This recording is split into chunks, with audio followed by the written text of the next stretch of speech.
Okay, let's do it again. This is UFO Video News Now, bringing you some more videos. Let's see. Let me give you a quick preview of what I got coming up here. This first clip is from UFO Mania, and it just shows all of these are different, clips of UFOs that were seen over North Bergen County. And then on this one from UFO Mania, this is just a wide angle view that's time lapse sped up, but it just shows all of this flight activity. And initially, I thought, well, maybe this is just like an airport flight path, but you see some of these crafts moving across and then disappearing and then getting real bright. There's no way that these could be airplanes, commercial planes. But anyways, and then here are these engineers that have a lot of great information about these things, because apparently, they're out there and they're actually really trying to gather as much data as possible. And, it's a little over 14-minute clip, but I just want to play this part here where they talk about how some of these crafts are only being seen in like the deep infrared. I didn't know there was a difference between infrared light spectrum, but apparently there's like this deep infrared that they talk about, which is interesting. And then let's see, I got a photo here. It's supposed to be, a little alien dude. Not sure about that. And then this is from UFO and apparently they got this photo of what, clearly is some squared off space, but they think that it's the entrance to some type of spaceport or moonport or something like that. But yeah, this is definitely odd inside of this crater. Also have another one of these clips from this baby Trujillo explorer. And here, he's in this town of Miraflores. I think this is in Peru. And he just shows you some of these megalithic stones. And this one, I think they said was like 100 and some odd tons, 130 tons or something like that, which is just incredible to think about. These people back then were able to do this, and the notion that this was done by hunter-gatherers it's so stupid. And then let's see, and then this photo, now this is definitely fake, okay? This is not real, but I thought it was interesting. This is a photo that actually I showed like 7 years ago. It came up about 7 years ago, and I just recently came up on my Facebook, like, hey, you posted this 7 years ago, and I decided to just do a reverse image search because, now that I'm aware of that, and yeah, I found that it comes from some kind of fandom website, and I think it's a complete fabrication, but interesting, because some people are out there saying that this is a part of our space fleet. It's some type of aircraft submarine or something like this. This port appears so the planes could get in and out or something. I don't know. But anyways, but that's that. We'll just take a look at that. And then I had mentioned how that these advanced civilizations are living under the oceans, in the Antarctic, and also in the interior of our planet, and how what we've been taught about the interior of the planet, like, just being all of these different layers of soil before you get down to lava and the iron core or whatever, or nickel or iron core or whatever. But in reality, there's these gigantic blobs in the center of our Earth. And, this is, again, the people that, that thought that the center of the Earth was an iron core and, the different rock layers of the Earth's mantle, whatever. Right. Again, that was people that were just guessing. Right. They had dug down so far and then they just guessed. They were speculating. But, today we have all of this advanced technology that, allows us to really know what's going on. I mean, to a certain point, it's just like, like radar, right?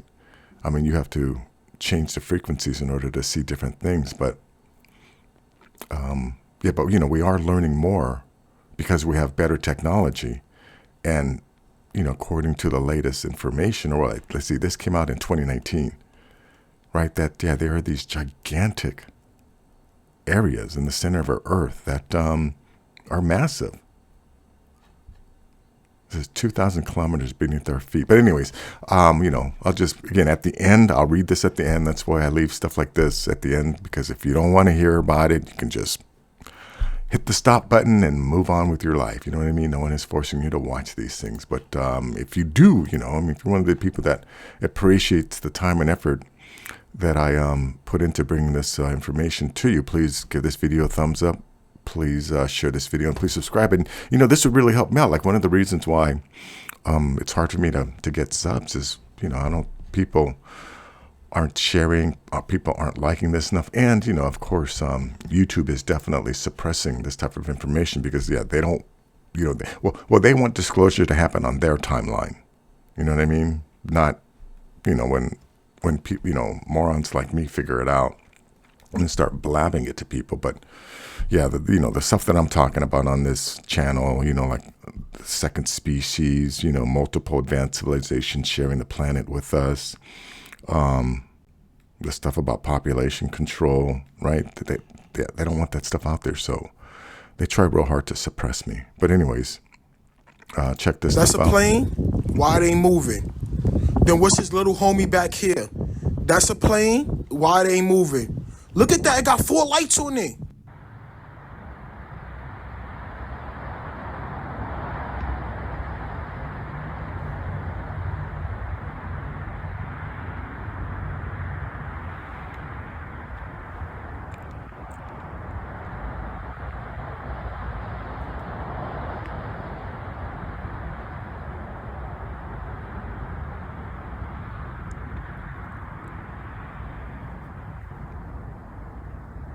It's right above us. Yeah, some of these, I believe, are military drones. And, again, I think they're doing it as a way to confuse right above us. Our house. Literally right on top of it. What the fuck is that? But I believe, it's a drone. It has to be a drone. There's so many of them out here. I've seen like 4. You see, now, correct me if I'm wrong, but I believe that, that's a sound, or that sound we're hearing is this drone. And there are silent drones that make no noise, that float for hours. And then there are these that do make noise. So I think these are ours, or, military. What the fuck?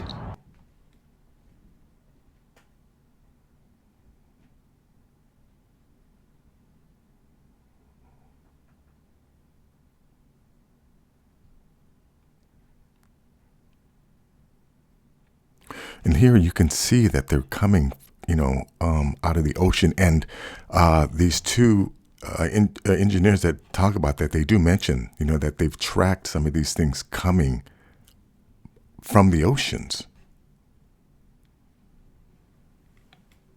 And I think, again, the ones that are coming from the oceans, I don't think those are ours, because I don't know if I'm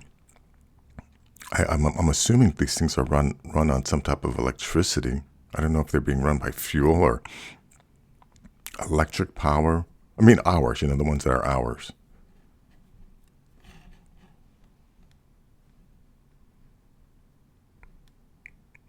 Let me just jump ahead and so you see some of these other ones here. Oh yeah, now this is, one of these probes. Look at that.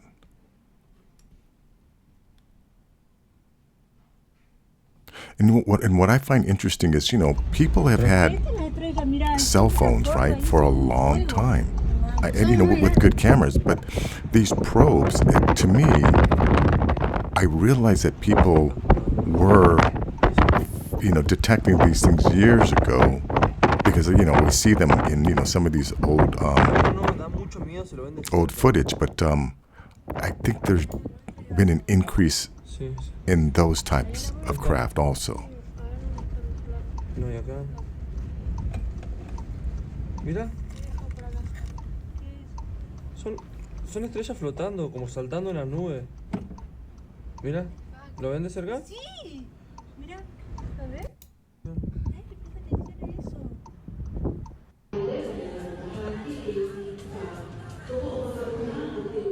Two strange objects hovering over AKD Airport in New Zealand, leaving ground crews in a panic.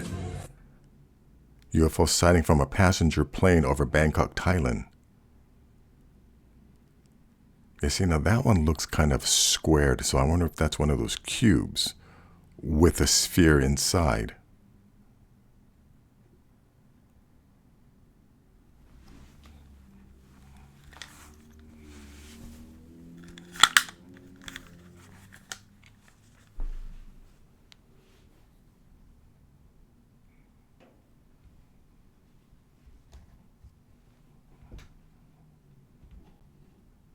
Yeah, look at that thing. That thing's definitely cube-shaped. And, you know, this was described by, I think, Ryan Graves and Dave Fravor.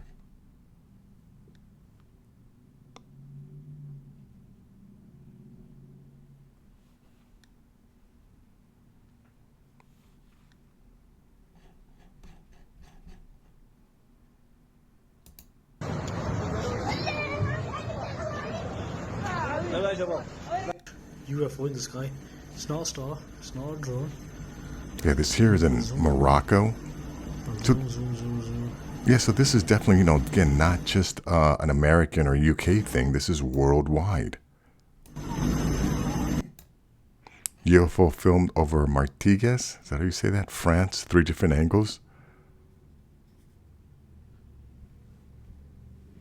Martigues. Martigues. Martigues.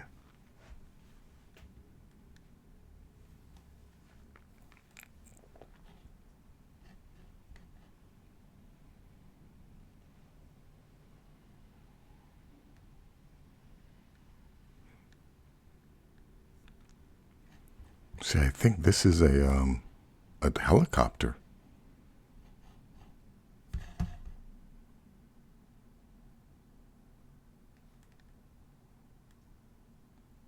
Did it? Yeah, and then it just disappears. This seems like a similar craft.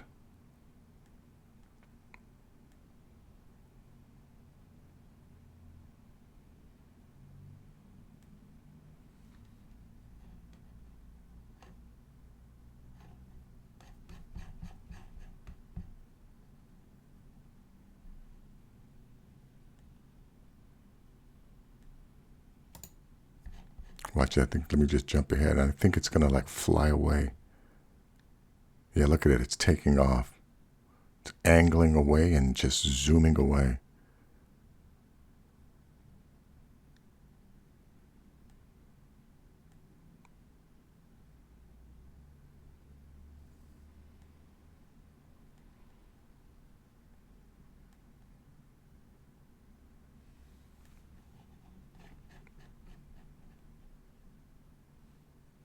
Yeah, I think this is another one, or it's again similar. Another helicopter checking it out.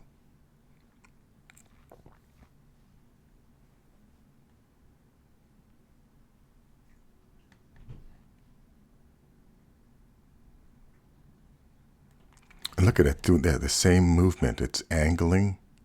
And you got one trailing it. Yeah, so see, are these individuals, or is it just one giant one with that type of light formation? This video has no information about the location. Oh, look at that, another one of those orbs.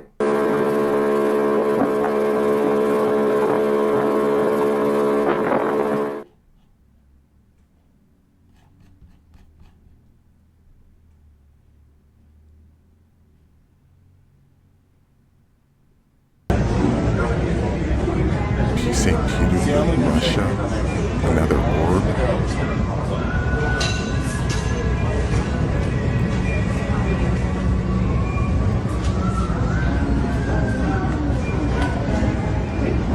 Yeah, now I believe these lines here are just a reflection off of the glass.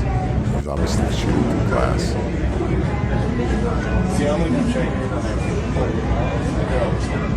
Right in the there was that orb that was seen at that Manchester airport in the UK. And here's another orb seen at an airport in Russia. Yeah, rising triangular light and at the Popocatépetl. You know, there's been tons. There are literally tons of video of UFOs at Popocatépetl and at Colima. Now, I remember this was something that had also, again, I don't know where this was from, but I know something like this happened in China. This may be that footage from China. Some type of shape-shifting. Like, you know, again, this, instead of being a craft, I wonder if this is one of those life forms. Those, you know, plasma-like life form that exist in low Earth orbit. Okay, now with this one, like I said, it's just a time lapse, but you're gonna just see so many of these craft. And like I said, initially I thought maybe these are, you know, maybe this is an airport flight path, but no way. You know, the way they're crisscrossing each other, the way some of them just disappear.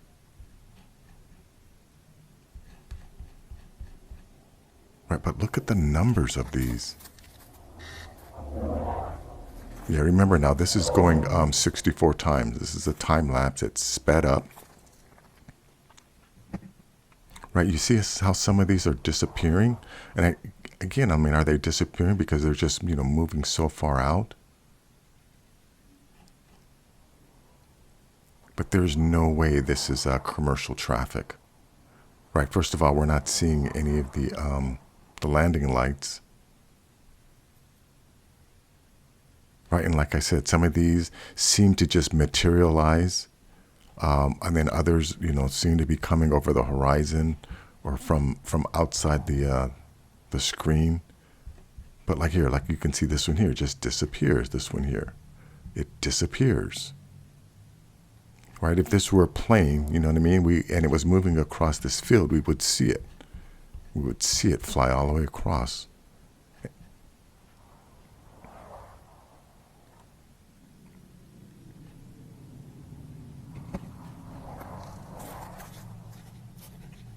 But anyways, that's just, you know,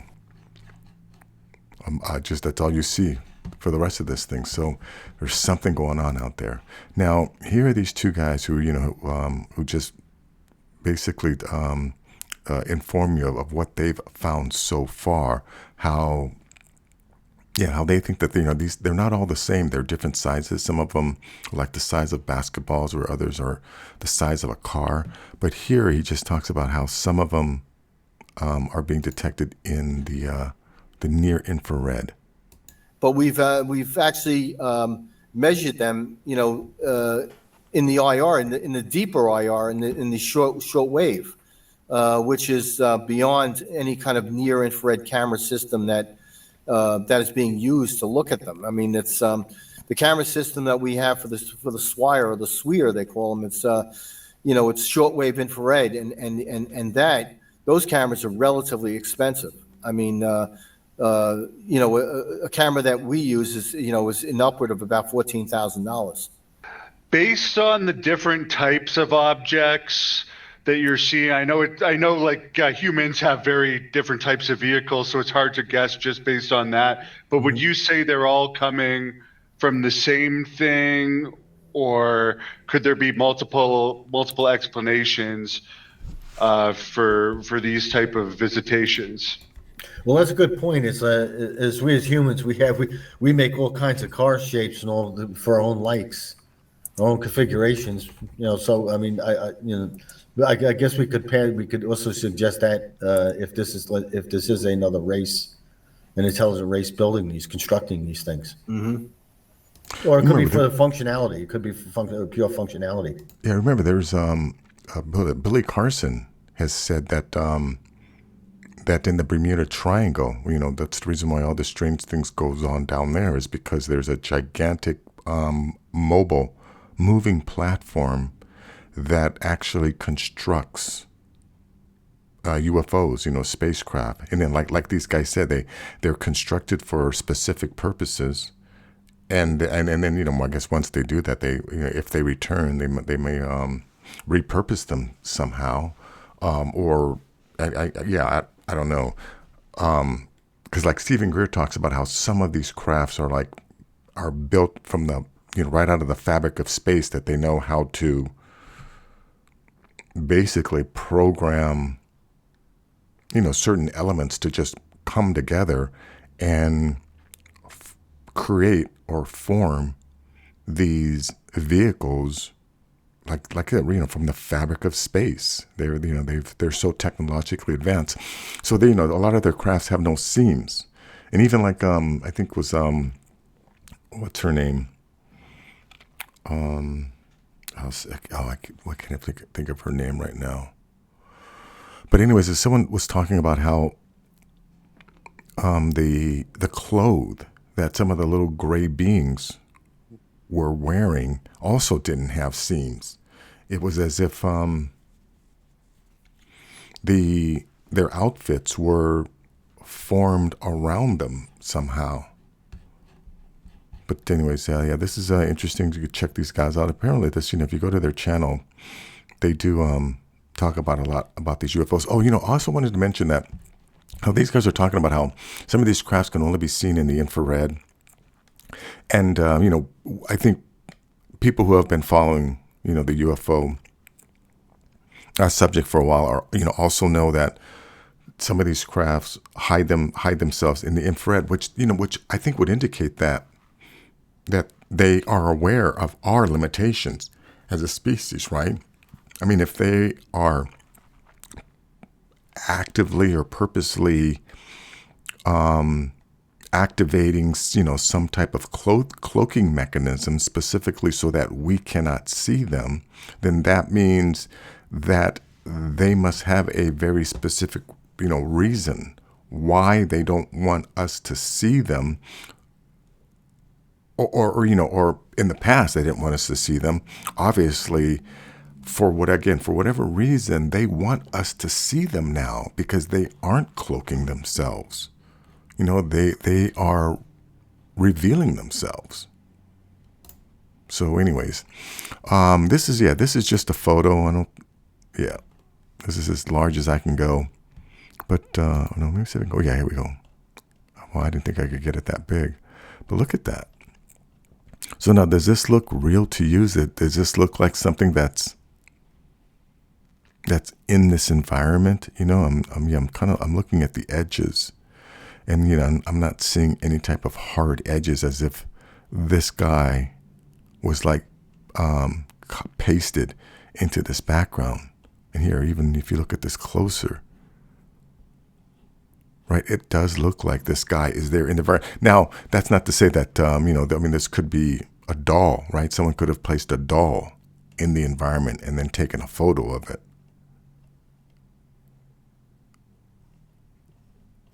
But to me, this looks like it's in the environment. Again, like I said, whether it's real or not, that's a different story. But anyways, that's that. Now let's go to this one here. Yeah, now I said this one here, that's all this is. This is just a photo. Here, watch. Let me play this beginning where they're gonna show you this. Ooh, UFO flying into the.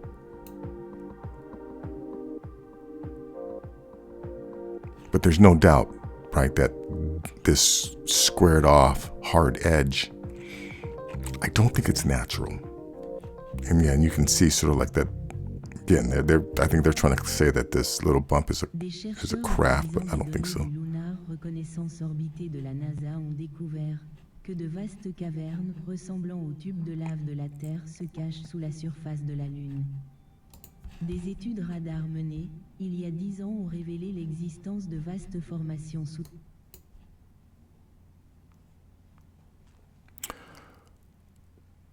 Let's see, an international team of scientists working with data from the many RF instruments aboard the LRO has found evidence of a cavern more than 60 meters long, beginning at the base of one crater. The exact distance these caves extend is unknown, but scientists speculate that they could extend several kilometers below the lunar surface. Well, this is a nice, look at that hard edge hard, straight edge. Well, there's a little bit of curvature in there, but yeah, I definitely don't think this is anything natural. But anyways, now let's go to this one here. Yeah, look at these. Look at the size of these. Aquí ya llegamos a los megalitos, ¿eh? Y sí es gigantesco tal cual. It says, and yes, it is gigantic, as we have been informed. It is a stone. We are talking about how many meters does it have? Estimate. What is your name? Firstly, Carlos Lenin, president of the community. Yes, dear Lenin, how many meters does this measured stone have? This measured stone has a friend. Remember, this is, being interpreted by this AI, so it doesn't always come out properly. The grammar isn't always correct. Anyways, this is width of 240 has, and the estimate weight more or less how much we are talking about weight more or less according to that comes out to is more weight of 300 tons, something like 300 to more tons, 300 to 280 tons, and it is huge. No, as you can see that it has been worked. Yeah, look at how straight those cuts are. Again, this notion, right, that hunter-gatherers did this in the past. And I've said, look at, there are still hunter-gatherer societies today, okay? And they are not doing stuff like this. They don't have a history of doing stuff like this. I believe that there were, again, some of those advanced civilizations, I definitely believe arrived from on other planets and colonized Earth. But, right, who can really say, right, that there weren't always highly advanced civilizations on the planet before we got here, right? Because again, if you look at the development of Homo sapiens, we literally just appear in the fossil record. There is nothing, no evidence of us developing. And I know how people say, oh, we evolved from, Lucy, right? The Australopithecine. No, Australopithecine was a lemur, okay? And then this notion that, we evolved from monkeys. No, you see, those are primates. Primates have 24 pair of chromosomes. We have 23, okay? And unless you think, right, that sometimes in the future that a monkey or a chimpanzee or an orangutan could give birth to a human, right? I think they write this, that sounds stupid. So then why would it have happened in the past? If it's impossible for a primate to give birth to a hominid, again, a primate, 24 pairs of DNA, hominid, 23 pairs, right?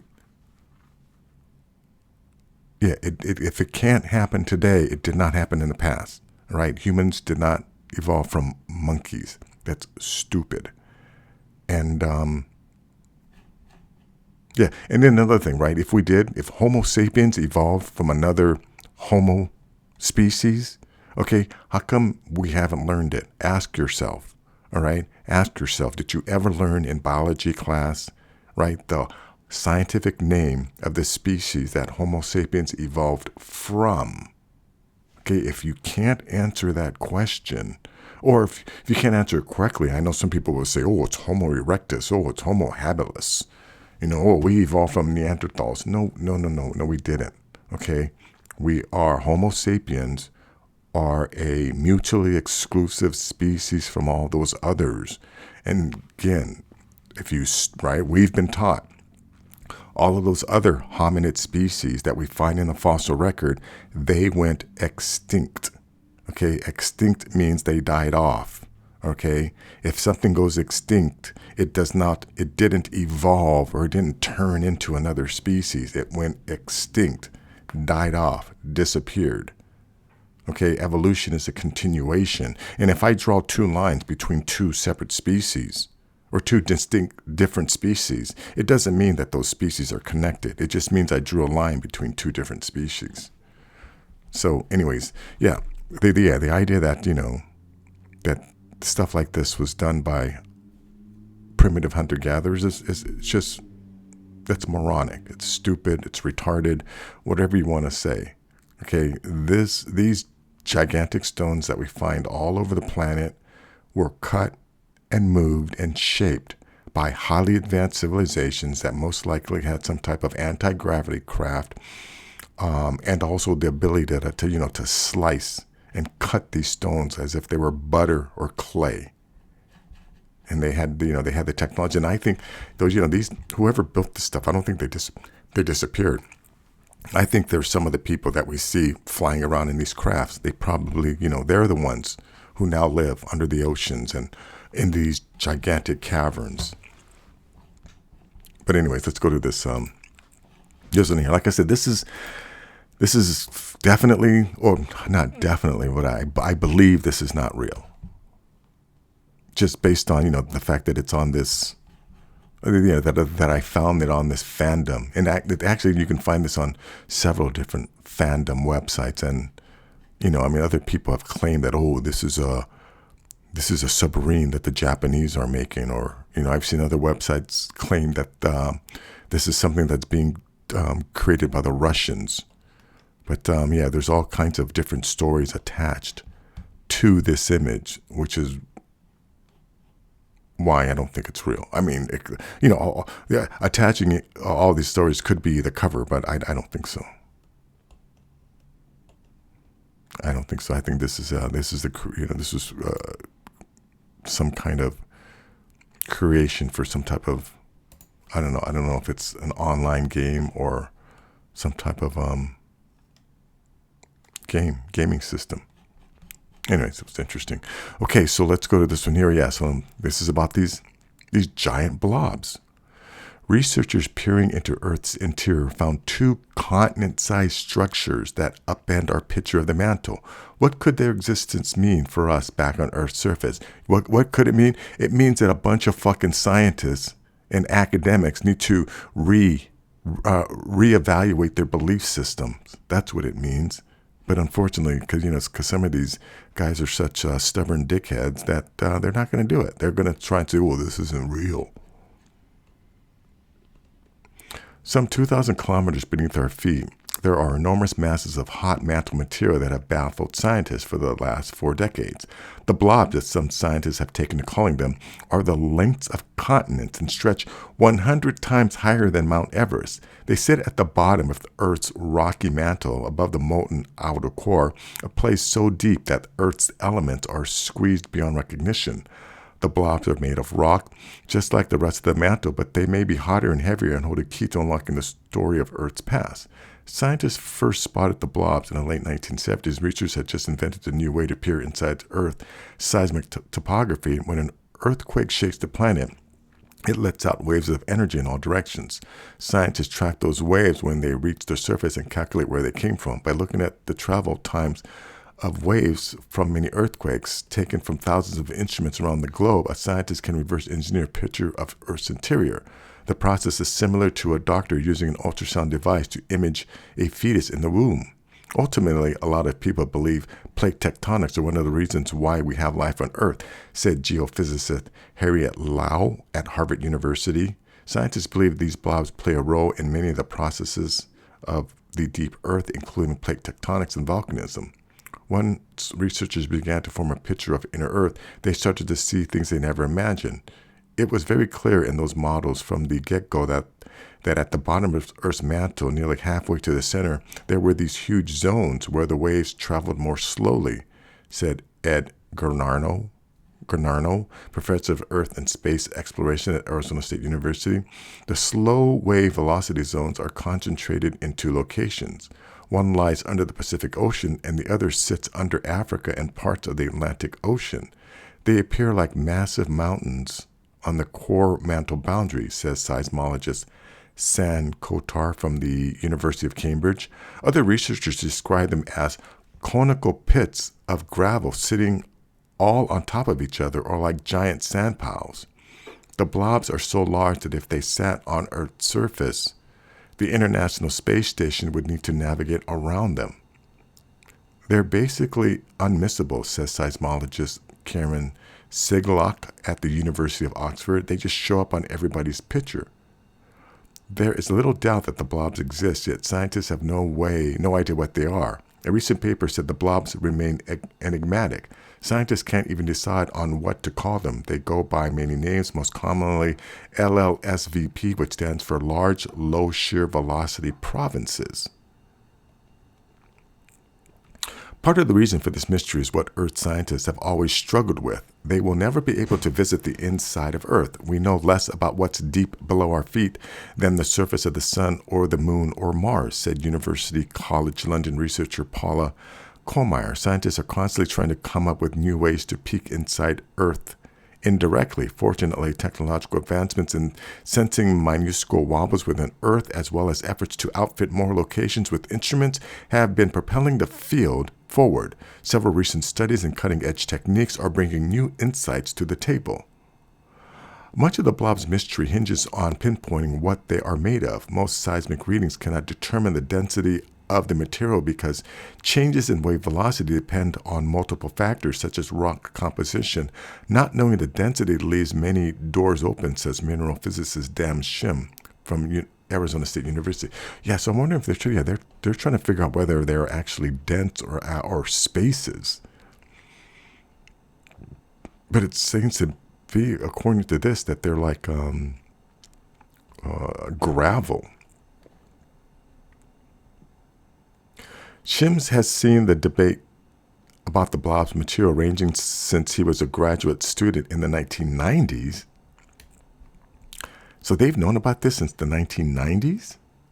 I've watched this whole controversy throughout my career, he said. Researchers have argued back and forth about whether the masses are made of dense piles of chemically unique rock or bouncy lava lump plumes that are headed for the crust above. Researchers speculate that the blobs may feed hot spot volcanoes which form ocean island chains like Hawaii, and other scientists wonder if the blobs could have fueled supervolcanoes in the past, potentially contributing to Earth's biggest extinction event.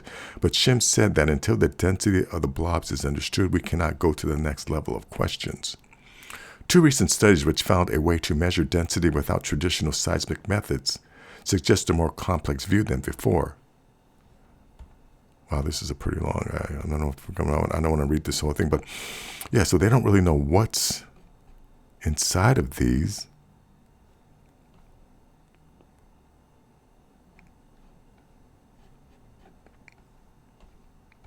Yeah, so I'm not so sure that they're saying that these are actual spaces, or they're confirmed that they're spaces, or dense.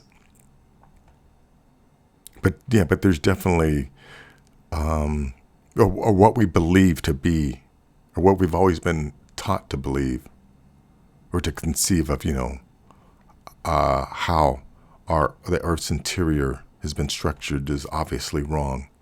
But I believe that that there's enough open space in the Earth's crust to sustain several highly advanced civilizations that have been there. I think some have been there longer than we have, and I think others went down there when they realized that a couple meteors were headed our way, which is the Younger Dryas event. But anyways, thank you so much for making it all the way to the end. If you appreciate me putting this information together for you, please give this video a thumbs up. Please share this video. And more importantly, man, please subscribe. Really helps me out. Until next time, take care.